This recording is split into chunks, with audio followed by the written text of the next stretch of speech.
आगामी येणारे नवरात्र उत्सव व आगामी महानगरपालिकेच्या निवडणुकांच्या पार्श्वभूमीवरती परिमंडळ 1 अंतर्गत सराईत 11 गुन्हेगारांना 2 वर्षासाठी तडीपार करण्यात आलेला आहे।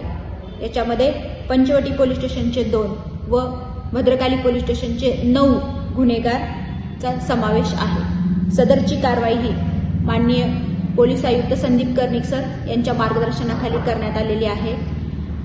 सदर कारवाईमध्ये 2 आणि 2 पेक्षा जास्त गुन्हे असणाऱ्या गुन्हेगारांच्या याद्या तयार करण्यात आलेल्या आहेत व MPDA, मोक्का व तडीपार अंतर्गत कारवाई सुरू ठेवण्याबाबतची मोहीम सुरू झालेली आहे।